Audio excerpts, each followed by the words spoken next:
हम आपका knowledge base YouTube channel में स्वागत करते हैं। यीशु और खोए हुए मेमने की कहानी। प्राचीन यहूदी भूमि के पहाड़ियों और घाटियों में, जहां सूरज हर सुबह और शाम सुनहरी किरणों से धरती को रंगता था, एक चरवाहा रहता था जिसे उसकी भेड़ों से बहुत प्यार था। उसका नाम यीशु था और उसकी देखरेख में जो भेड़ें थीं, वे केवल जानवर नहीं थीं, वे जैसे परिवार के सदस्य थीं। हर एक का नाम था और हर एक के साथ अत्यधिक देखभाल और सहानुभूति से पेश आता था। वह उनके स्वभाव, उनकी व्यक्तित्व और उनकी जरूरतों को जानता था। यीशु के लिए चरवाहा होना केवल एक पेशा नहीं था, यह एक बुलाहट थी। उन लोगों के प्रति उसके प्रेम का प्रतीक था जिनकी वह देखभाल करता था। एक दिन जब सूरज आकाश में ऊंचा था, यीशु एक शांत पहाड़ी के किनारे एक भीड़ को उपदेश दे रहे थे। उसके शब्द कोमल लेकिन शक्तिशाली थे और वे हर किसी के दिल में गूंज रहे थे जो सुनने के लिए तैयार था। वह प्रेम, क्षमा और परमेश्वर के राज्य के बारे में बोल रहे थे और उनकी आवाज हवा के साथ बहकर जैसे एक सुकून देने वाली धुन बन गई थी। फिर जब वो बोल रहे थे, उन्होंने एक आदमी को देखा जो किनारे पर खड़ा था, हाथ क्रॉस किए हुए और आंखों में संदेह का भाव था। यह आदमी एक फिरियासी था जो धार्मिक नेताओं में से था और जो अक्सर यीशु की शिक्षाओं को चुनौती देता था। तुम क्या सोचते हो, शिक्षक? फिरियासी ने पूछा, कोशिश करते हुए कि वह यीशु को एक कठिन स्थिति में डाल सके। तुम कैसे दावा कर सकते हो कि तुम सबके लिए एक चरवाहा हो, जब तुम पापियों और बहिष्कृतों के साथ ज्यादा समय बिताते हो बजाय धर्मी लोगों के? यीशु थोड़ी देर रुके, उनकी आंखें नरम हो गई और उन्होंने फिरियासी को देखा। उन्हें पता था कि इस आदमी का दिल प्रेम के लिए खुला नहीं था, लेकिन यीशु फिर भी उसे समझने का एक अवसर देना चाहते थे। इसलिए उन्होंने सीधे जवाब देने के बजाय एक कहानी सुनाई। एक सवाल पूछता हूँ, यीशु ने शुरू किया और उन्होंने भीड़ की ओर मुंह किया। अगर एक चरवाहे के पास 100 भेड़ें हैं और उनमें से एक भटक जाती है, तो वो क्या करेगा?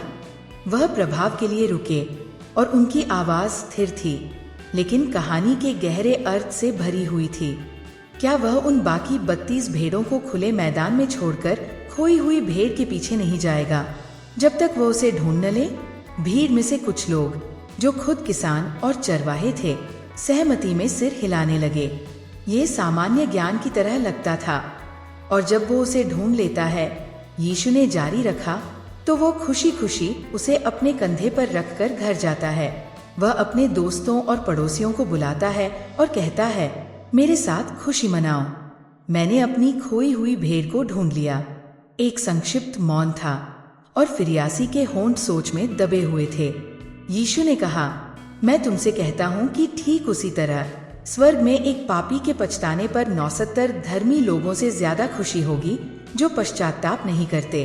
भीड़ ध्यान से सुन रही थी और कुछ लोग एक दूसरे से जानकारियां बांट रहे थे। फिरियासी हालांकि अडिग रहा, हालांकि यीशु के शब्दों ने उसके दिल को छुआ था।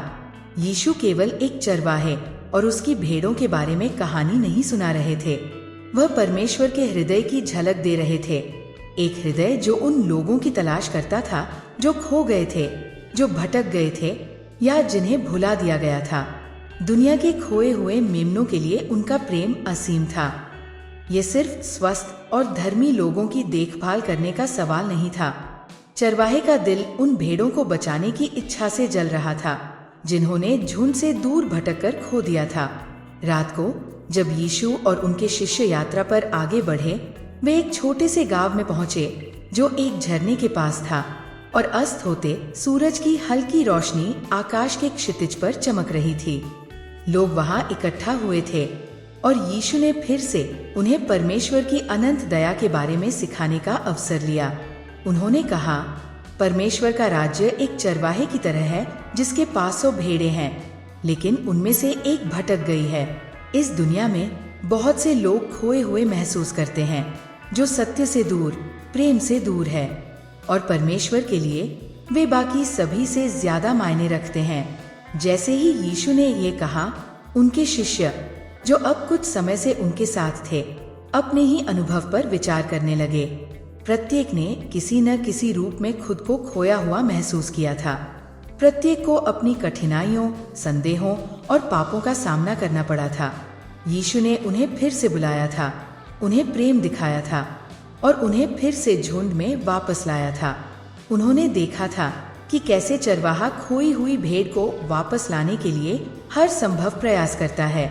लेकिन एक शिष्य, पतरस, जो अक्सर आवाज से सोचते थे, ने पूछा, लेकिन प्रभु, अगर चरवाहा 999 भेड़ों को छोड़कर एक को ढूंढने जाता है, तो क्या होगा अगर वह और भेड़ों को खो दे? क्या होगा अगर उसकी तलाश में बाकी भेड़ें बिखर जाएं? यीशु ने पतरस को देखा, ये जानते हुए कि उसकी चिंता वास्तविक थी, और उसने धीरे से मुस्कुराया। चरवाहा तलाश करने की कीमत से नहीं डरता, क्योंकि खोई हुई भेड़ केवल एक संख्या नहीं होती। हर एक भेड़ परमेश्वर की नजर में मूल्यवान है और परमेश्वर उन्हें कभी भी छोड़ नहीं देगा। पतरस ने सिर हिलाया और संदेश की गहराई को समझा, लेकिन उनके आसपास की भीड़ उलझन में थी। प्रभु, बाकी झुंड का क्या होगा? अगर हम सभी भटक जाएं, तो हम अपना रास्ता कैसे वापस पाएंगे?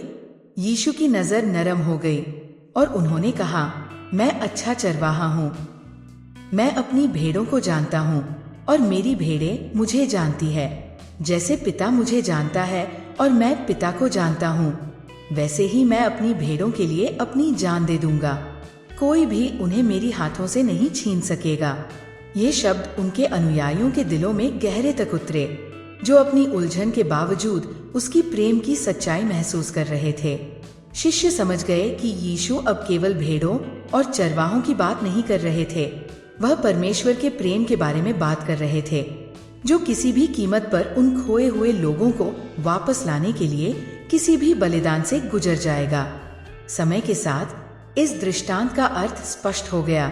यीशु अपने जीवन, मृत्यु और पुनरुत्थान में खोए हुए लोगों को वापस लाने के लिए सबसे बड़ी कोशिश करेंगे। उनका प्रेम असीम होगा। वह उन लोगों की तलाश करेंगे जिन्होंने रास्ता भटक लिया था, यहाँ तक कि सबसे बड़े बलिदान का सामना करते हुए भी। जैसे चरवाहा 999 भेड़ों को छोड़कर एक खोई हुई भेड़ को ढूंढता है, वैसे ही यीशु ने हर खोई हुई आत्मा को फिर से झुंड में लाने के लिए सब कुछ बलिदान किया। जैसे जैसे वर्षों बीते और यीशु की कहानी दुनिया भर में फैली, लोग समझने लगे कि वे खोई हुई भेड़ें हैं, हर एक व्यक्ति। और जैसे ही चरवाहा अपनी खोई हुई भेड़ को पाता है, वैसे ही स्वर्ग खुशियां मनाता है जब कोई खोई हुई आत्मा पाई जाती है, क्षमा की जाती है और चरवाहे के प्रेम में वापस लाती है। यीशु और खोए हुए मेमने की कहानी एक आशा का प्रतीक बन गई, जो ये याद दिलाती है कि कोई भी व्यक्ति कभी भी मुक्ति से बाहर नहीं है और कोई भी व्यक्ति कभी भी बहुत दूर नहीं जा सकता कि उसे फिर से पाया न जा सके। और इस तरह चरवाहा अपनी तलाश जारी रखता है, उन खोए हुए लोगों को पुकारता है, जब तक हर एक भेड़ घर वापस नहीं आ जाती। हमारी टीम सभी जानकारी प्राप्त करने के लिए कड़ी मेहनत करती है, इसलिए कृपया हमारे चैनल को सब्सक्राइब करके हमारा उत्साहवर्धन करें। धन्यवाद।